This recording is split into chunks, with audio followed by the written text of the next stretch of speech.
All right, we've got enough people in here. Let's get rolling, Josh. Excited for tonight's show. And first, I want to say thank you to everybody that have tuned in, to us. I think our first episode Monday, I'll share a little bit behind the scenes. It was our highest downloaded episode of the year, and so that was pretty cool. Pretty cool to see that. And again, it speaks to Josh and his presence here now, and so really thankful for, really grateful for everybody tuning in, supporting and stuff. And so, with this, like, excited to continue to do more of these live streams, and we've got some plans and stuff and all that. So really excited. And then excited for tonight's show. We're going to obviously talk a lot of Utah, UCLA. We're going to run through a couple of key matchups in the Big 12 as well. Just some quick takes and who we think are gonna pull out the victories for the Big 12 this weekend. But we want to hear from you guys. We want to hear hot takes. We want to hear bold predictions for Saturday. We want to hear it all. We're going to run through those over the last 20, 30 minutes of the show. And so be thinking on your predictions, who you think scores the first touchdown, who you think makes the game-changing play, whatever you think. Just think of predictions, think of bold takes, and we'll run through those later in the episode. Josh, man, what do you think about tonight's episode? Excited to be here again, doing it live. It was good to get that run through when we recorded on Sunday. We didn't need to edit too much, so I think we feel pretty good about coming in here and just doing this live. And as Steve said, we want to hear your hot takes. We want to hear your predictions. We might put you on blast if you're woefully wrong. We might put you in the spotlight if you're absolutely right. So when we come back and we put a bow on the college football weekend, we want to come back and look at some of this. We want to do a lot with fan engagement, fan interaction. You're sitting here listening to us talk, but we also want to hear what you have to say. So whether it be in the comments here or on the Twitter timeline or in the spaces, we just want to hear from you all and kind of put some of your ball knowing prowess on display. Love it, man. Whoa, DB hopping in here, chiming in, man. Good to see DB in here. Buxton already starting out strong, 300 plus rushing yards, man. I hope we see that, man. So Josh, do we want to just dive into the Utah UCLA matchup? Where do we want to start? Yeah, I mean, at a high level, Pac-12 after dark, right off the jump, throwback. That's cool. That game's going to kick off 9 p.m. Utah time. Going to be a very late night for all those people that indulge in the timelines and the media and everything that comes out after the game. But yeah, we get a fun one right off the jump. There's a lot of intrigue around UCLA. Deshaun Foster, year 2 as a coach.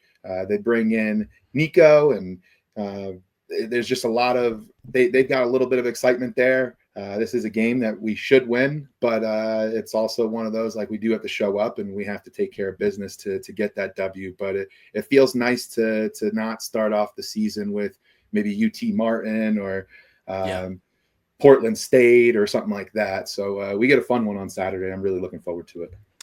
Yeah, you brought up Deshaun Foster and him going into year 2. He's already he's not on the hot seat. I don't want to put that out there, but the patience is already worn thin after a 5-7 season last year for the Bruins, and they're looking for signs of progress. And for UCLA fans, this is a game that they've got circled as a must win.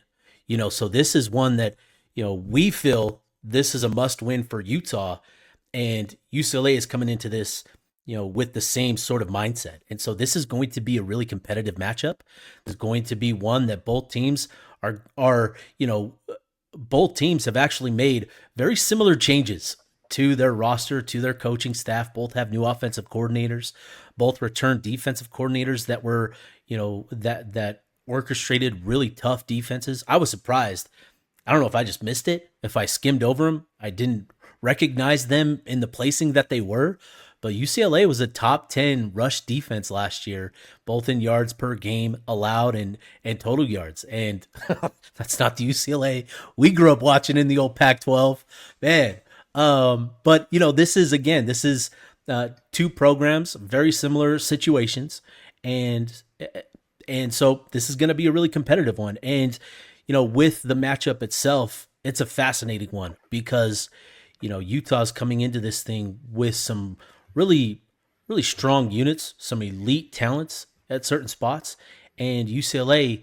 This is almost a strength on strength battle when you talk about what Utah has along the offensive line and what UCLA did last year defending the run. This is going to be, a heavyweight battle in the trenches, and that's what I'm really excited for. Yeah, and that's I think like that's our key to we'll get into the winning recipe, if you will, in a second. But that's one of my keys to the victory is to be able to run the ball and take some of that early season pressure off Dampier as he adjusts to new environment. Yeah, man. All right, let's get into it. Let's get into our three keys. We each came tonight with three keys to victory for Utah.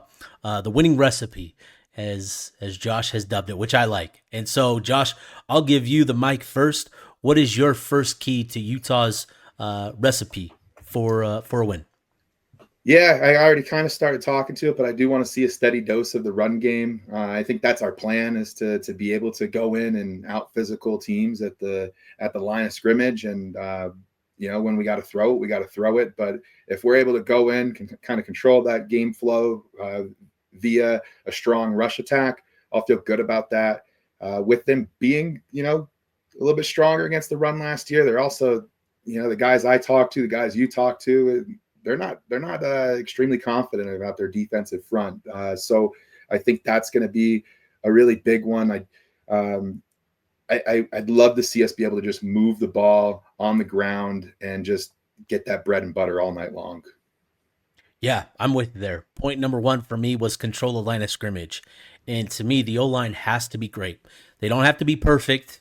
Like I'm even expecting some mishaps, and I'll probably reveal more of what I'm thinking later on in our over and unders. But there's always mishaps in game one, even for a line like this. Like I'm prepared to see something. So I think it's important for this line, this unit, to settle into the game pretty quickly, and then start generating that movement progressively over the course of the game. As you said, Josh, staying committed to it, right? We talked about this on Monday's episode. Is we saw that in the Iowa State Kansas State game where Iowa State started out 0.8 yards in the first quarter, 2 yards in the second, 3, and then almost 5 yards per carry in the fourth quarter alone. That's the sort of progression that I hope to see from Utah, only a little bit greater in terms of starting out stronger. I'd love to see Utah start out strong, but I think staying committed to it, generating a lot of push in front. And to me, the key matchup is going to be Gary Smith Jr., UCLA's nose tackle. He's a big body. He's an athletic body. He is coming off of a pretty bad injury last year, a season-ending injury. And so for me, the key matchup there is Gary Smith versus the interior three. I think Jaron Kump, Moko Fisi, and Togiai, they have to be really good against that interior, and they've got to be the guys that are generating the push up front. So yeah, in alignment there, I think that's where it all starts for Utah. Not only in this game, but this season. It starts up front. These guys have to play at a really good level, and talking to them all throughout fall camp, they know that they've got to go out and prove it. So I'm really interested, even excited to see what this group does, in game one. So let's get to point number two. What you got for us? Yeah, kind of cliche, but limit mistakes, right? First game jitters, miscommunications, turnovers, things like that. I think that's how you allow UCLA to stick around. If we were to lose in Pasadena, I think we'd be able to point at some very key mistakes that were made. So I've got, just take care of the ball, pound the rock, take what's there through the throw game, and just play disciplined. And that goes to kick coverage. That's one of my biggest pet peeves from little years past. Not kicking the ball out of the end zone, trying to leave it short, play that field possession game. It's made us pay. So I just want to make sure that we're limiting mistakes.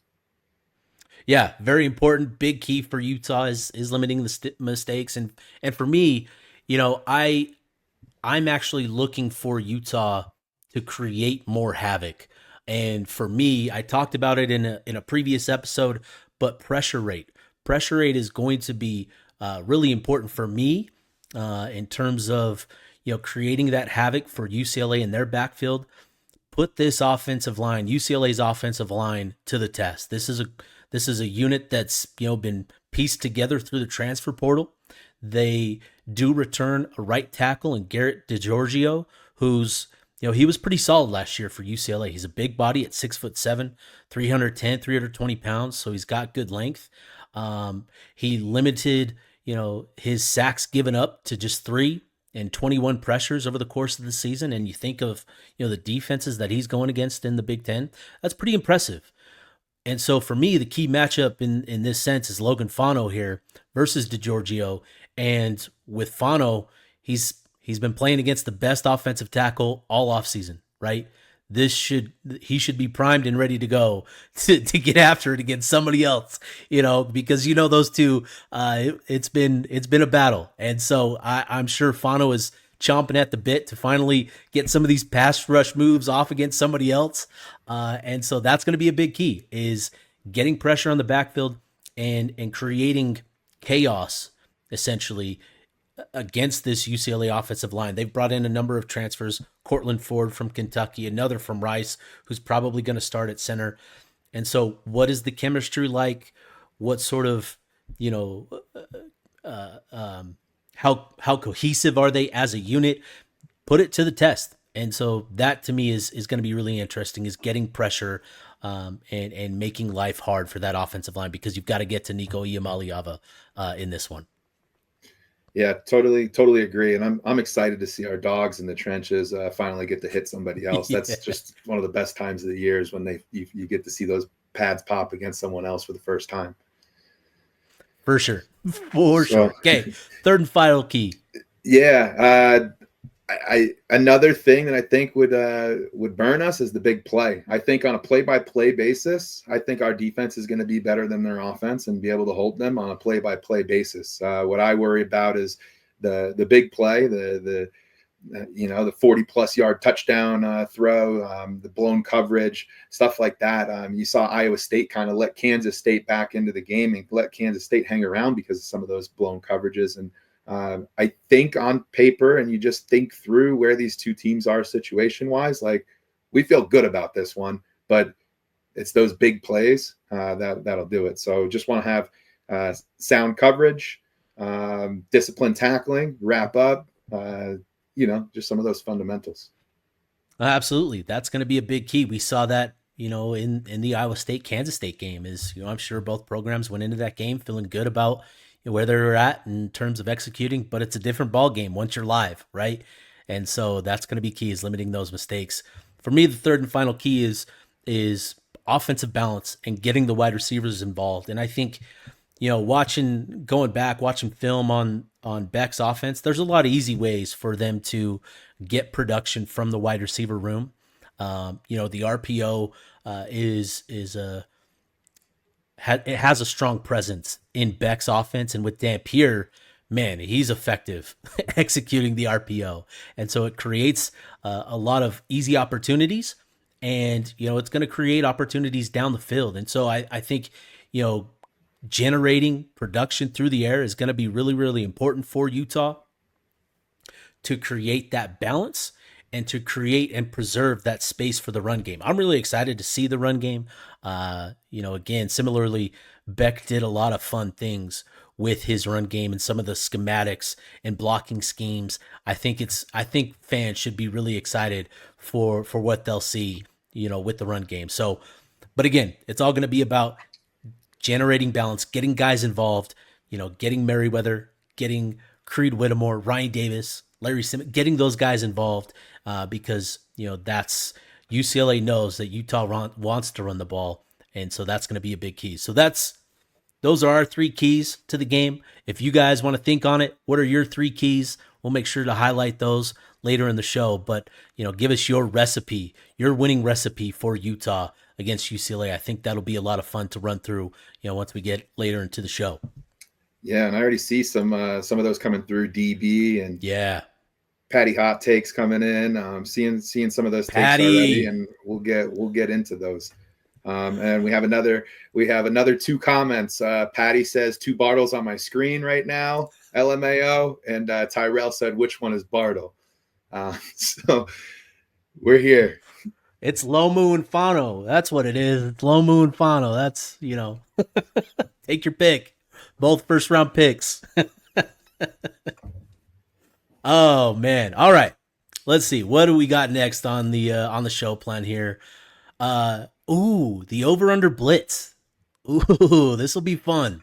So, Josh, you want to lead this one? Yeah, I'll get it going. We had some fun with this. Got some good laughs and stuff while we were going. But we wanted to kind of do every week, an over-under blitz kind of thing. Just go through real quickly on some over-unders for the week. Another thing for the fans to kind of put forth, their best stab at this. So following the show, we'll put this out so you can pick your over-unders, and we'll highlight some of those people that got the most right. So let's jump into these. I've got first up. I've got Devin Dampier over under 329.5 all-purpose yards. Oh man, starting out the gate with a tough one. I'm gonna go under, and I think he's going to have a very productive game, an efficient game. But I'm gonna go under because I think there's gonna be a lot of wealth spread around, and you'll kind of pick up on that. But I'm gonna go under. I'm going to go under as well. I don't think we're going to have to rely on him as much. I think that we end up in a situation where we're over if UCLA's offense is trucking along in game one together. So I'm with you on the under there. Next up, we got Wayshawn Parker over under 99.5 rushing yards. This one was tough because I said under. I said under, and I as soon as I said it, I said, "Ooh, do I really believe that?" But I'm gonna play it to UCLA strengths defensively. I'm gonna say under. And I totally get the feeling of saying something and not totally being behind it because I said Smith Snowden's gonna have 15 catches on Sunday, but I just get excited, get really excited. So staying along those lines of being excited, I've got Parker going over. I think there's gonna be a bunch of dudes getting carries. But I see Wayshawn Parker getting one big chunk touchdown play, getting like a 50, 60-yard breakaway. That'll really help push him over that 100-yard mark. Yeah. And again, if this offensive line gets going, like I could see it. And so I say under because I want to pay respect to UCLA and that rush defense. But man, I could very easily see that going over. Yeah. Next up, O-Block. I've got over under half sack allowed. You think they're going to allow a sack or no? I do. Again, I just think game one, something crazy happens. We saw Spencer Fano give up the only sack of the season last year in game one against Southern Utah. And so I just think, Coach Malo at UCLA, he'll come up with something unique, something exotic, something that maybe they weren't prepared for, and they get to Dampier. And so I'm going to say over, but I'm only going to say just they get one. They get one. I'm gonna say no sacks. I'm gonna say we're gonna keep Dampier clean in game one, and probably game two and game three. There's a bold prediction: no sacks and out of conference play. Ooh, you should have saved that till the end of the episode. But that's a great one. Sorry, that's a great one. I get ahead of myself. Good. Yeah, couldn't hold it in. I couldn't. All right, so you got one sack. I've got 0, and I see a good mix from the chat too. Oh yeah. Tobias Merriweather over under 69.5 receiving yards. See, this is where I start to go. I'm going to go over with Tobias. I think he gets loose, and I think there's again getting that balance offensively. They're going to have to create some opportunities, and I think Dampier and Merriweather they convert on a couple opportunities, get the ball down the field to him, and I think he hits the over on 69.5 yards. Yeah, I've got the over on that as well. I think he gets there on like 5 catches. Yeah, I think that's a good number. Yeah. 5 at 17 yards per catch, which is what he averaged last year or over the course of his career. That's what 8.5. Yeah. It's a good number. Yeah. Sounds about right. Utah offense, total points scored over under 28.5. I'm going over. Yeah, I'm going over. I think Utah crosses the 30-point threshold. You think they do that all season long? You think we'll be 30 for the season? Ooh, that's a good question. I will say one game. There's probably a couple games on this schedule where they end up, it's going to be 28, 27, 28, 29, a really ugly dogfight type of match. But I think they're around 30 all season long. Yeah, I to go back to the original question, I got over. I've got a score in 34 in this one. We'll get to our score prediction here in a second, but if you remember, Jordan Wynn once said, if this Utah team, the program overall, just like forever and always, could score 30 points per game, we'll win a lot of games forever and always. And I think that's one of the most simple things that you can put this into. Like, there's not many teams that are scoring 30 points against us. And if you go back the last decade and you gave us 30 points in every game and you looked at how many we'd win, we'd have one of the most winningest records in college football. Oh yeah. For sure. Oh yeah.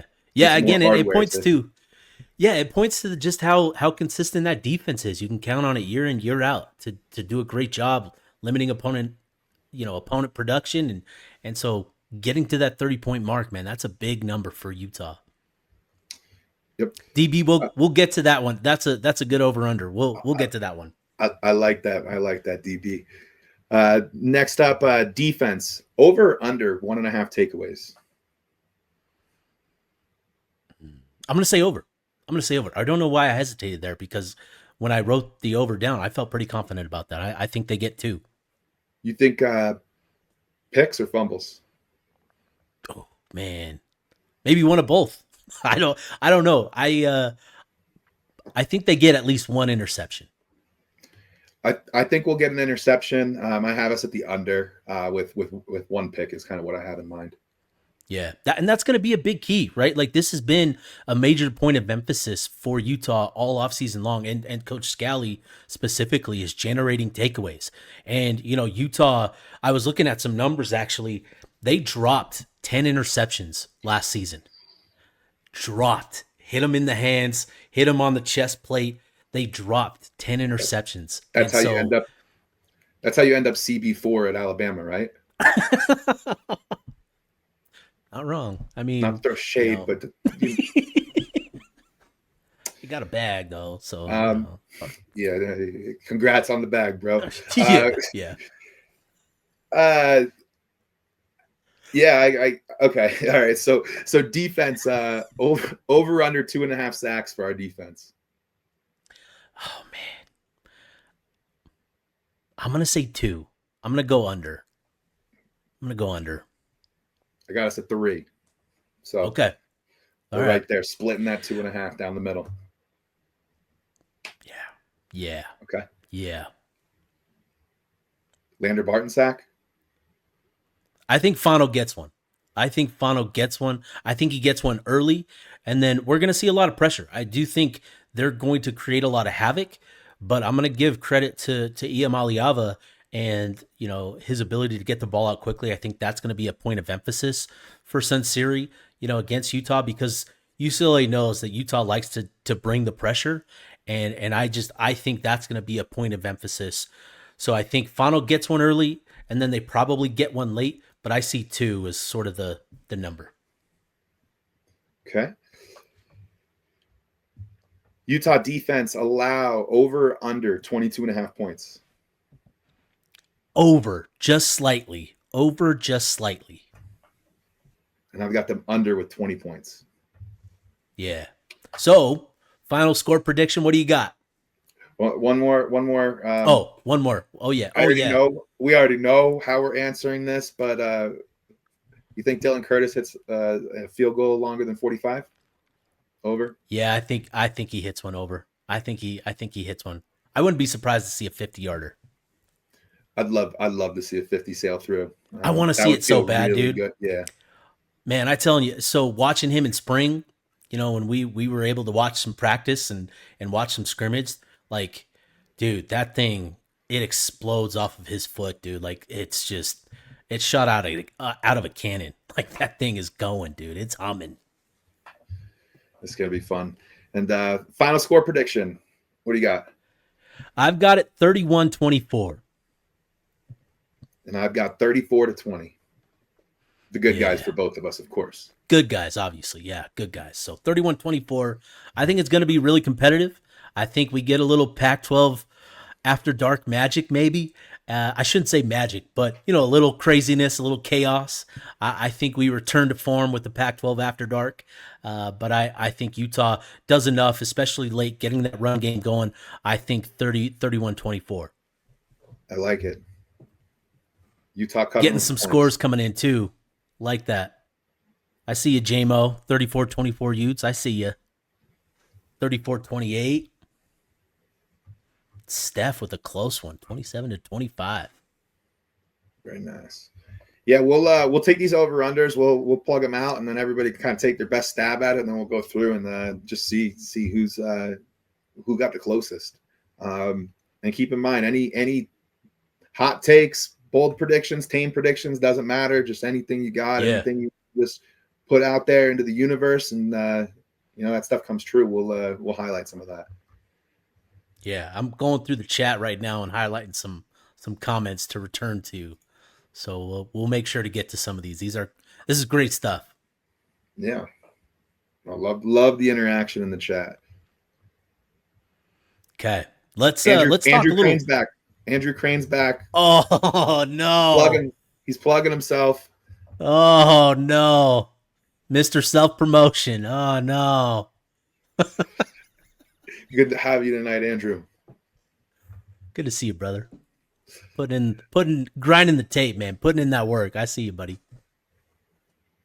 All right, dude. Let's talk some Big 12 real quick. We've got some big games in the Big 12. We went longer than we thought with the Utah. I thought we'd be done in and out 20 minutes, but much rather talk 30 minutes Utes than 20 minutes. Let's run through the Big 12. So, we've got some big matchups. There's a lot of matchups that just should be, easy wins for the Big 12 programs. We've got Jacksonville State at UCF, UT Martin at Oklahoma State, Stephen F. Austin at Houston. Like those are the types of games that the Big 12 should just take care of business. But we've got a couple good ones. So let's start Nebraska versus Cincinnati in Kansas City. Josh, how do you see this one playing out? Yeah, I'm gonna take Nebraska. I like Matt Rule as a coach at the college level. I was watching something where his year 2 to year 3, that's like where he's made the jump. So we'll see if he starts to put it together. Everything's freezing on me. Uh-oh. Can you hear me? We're still good. Yeah, you're good. All right, I'm going to keep going. My screen's frozen, but I'll keep going. Anyway, Matt Rule, I think they're a little more put together. Cincinnati, I really need to see something from them right now. I just don't. I'm not a big believer. I think Sorsby's got an opportunity to shine here and show that they can be something. But really, from Cincinnati, it's I just don't see it from them. Nebraska feels like a team that's ready to break out. They lost some close ones last year, and the biggest thing is going to be for them is, can Dylan, Mini Mahomes, Raiola, whether you like him or not, can he take that step forward and can he protect the football? They lost a couple games because of turnovers. They could have beat Ohio State if it wasn't for his 2 picks. So Nebraska is looking like they might be able to show something, and they've got a schedule that kind of allows them to do it. But it'd be a great opportunity for Cincy to show something and put on for the Big 12. But I've got Nebraska winning that one. Yeah, I'm with you. I've got Nebraska. I'm a big fan of Brendan Sorsby, the quarterback for Cincy. Watching his film, I love the way that he plays. I think he's got talent. I'm shocked that a Big Ten or SEC program didn't try to make something happen there. But he's got ability, and I think it's a big opportunity for him to get his name out there. But yeah, Nebraska should take care of business in this one. Cincinnati, they just don't have the top elite talent. They don't have the depth. This is going to be a process for Scott Satterfield. It's going to be a long season, I think, and probably maybe his last one. Yeah, I think so. All right, Auburn at Baylor. This is probably the biggest game on the slate for the Big 12. I really want to say Baylor, but I was reading up on them. They've got a couple injuries, a running back and a safety. They call it their star position, which could put their defensive secondary, which wasn't the best last year. They made some additions in the portal that could put them in a really tough spot against this Auburn offense. So I'm interested to see Sawyer Robinson, how he looks, if he's able to sustain and build on last year's performance. Baylor went into the portal, brought in some receivers, Cole Wilson, Kobe Prentice from Alabama, Ashton Hawkins they got back. And so those group, I don't necessarily think that Robertson has to be special, but he's got to be sharp. And I think his receivers got to make the difference there. But I'm gonna lean towards Auburn in this one. I'm gonna pick them to knock off the Bears in Waco, which is tough because I want to see the Bears get this one. Yeah, I'm gonna go opposite as you here. I like Baylor in Waco. Friday night game, first game of the season, blackout game. I think the environment will be awesome there for them. I really like Sawyer Robertson. I think as soon as he came and took over for Baylor, they became a totally different team. I think Baylor's in a totally different atmosphere right now. If he was QB1 to start the season last year, I think he's got total control of his offense. He knows how to take care of the ball. I think he had like a 28-8 touchdown to interception ratio. I just think that he's going to be looking poised on Friday night under the bright lights as a senior at home.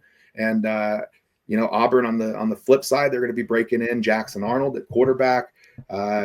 But with that being said, Auburn's going to make it tough on them. I definitely see this as a close game, like a 3-point kind of game. I think Baylor's going to be able to kind of do more of what they want to do offensively, and that's going to result in more points. At the very least, I hope it's a very, very physical game and Baylor wins, but it takes a toll. Yeah, we'll see. And at the same time as that, I love the Friday night slate. At the same exact time, ESPN and Fox couldn't have split the love up at all for us. At the same time, another big one. You got Georgia Tech and Colorado.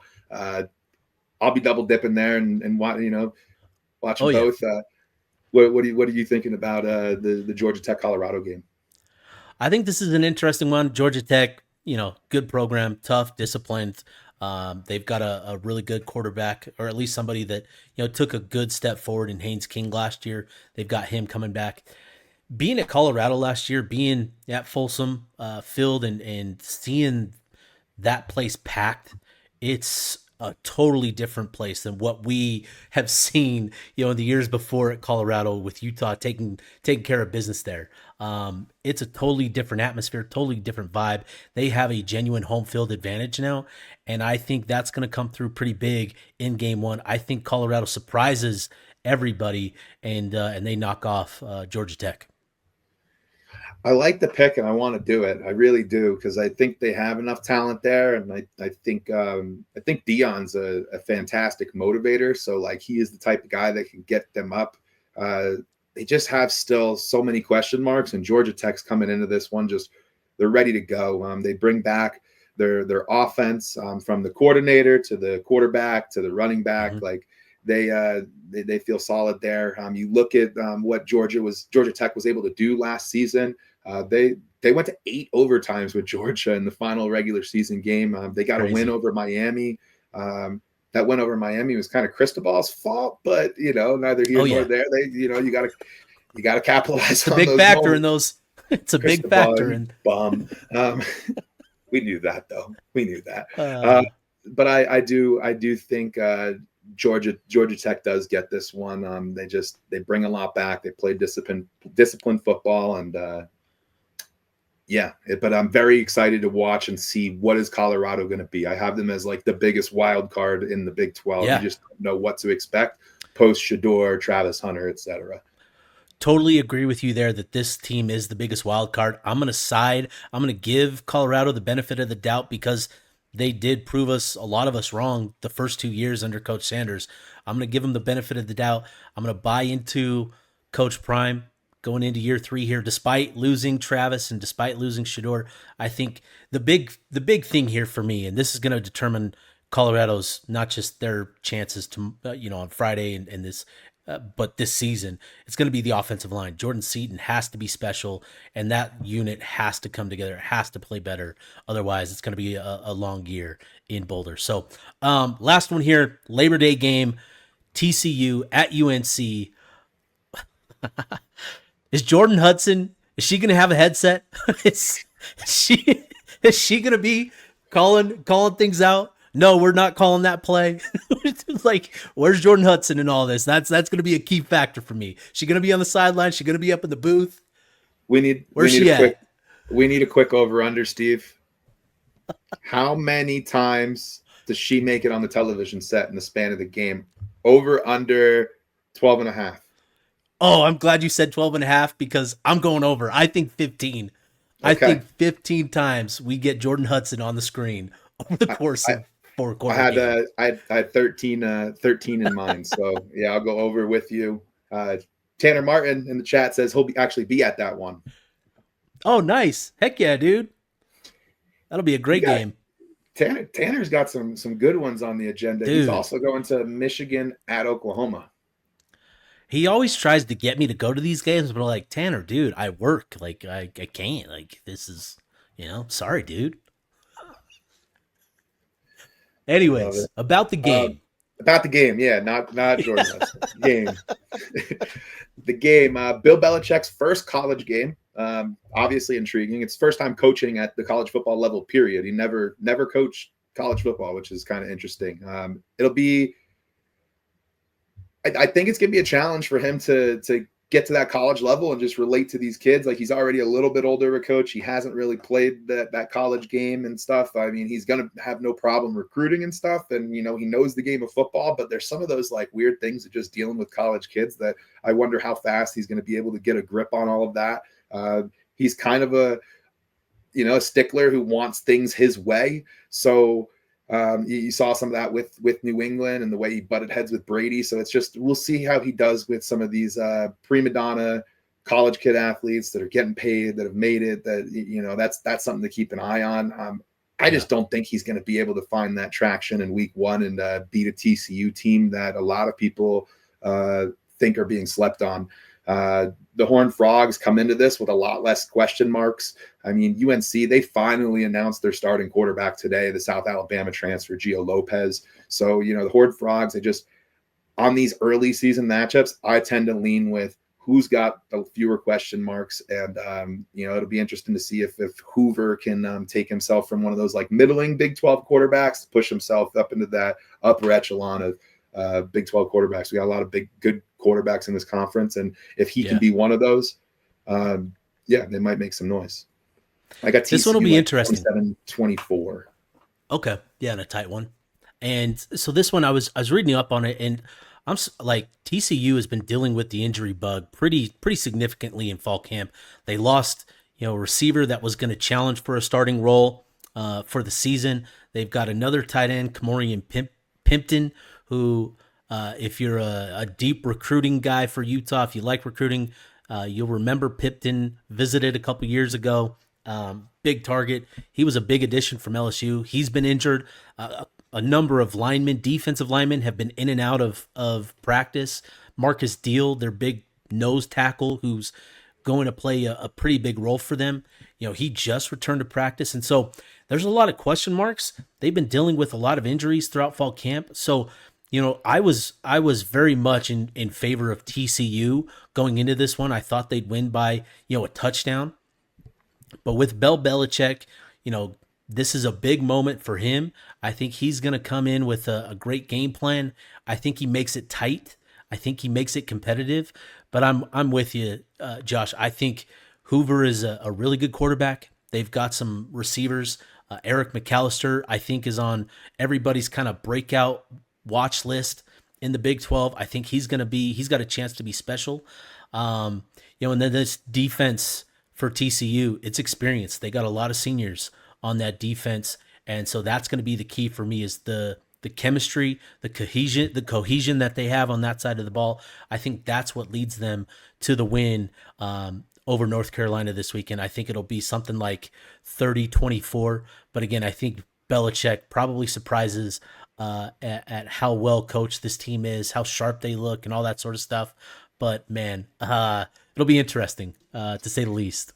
Yeah, they'll be a fun one to watch, and they play in the ACC. There's not too much going on in the ACC, so they can be competitive in that conference.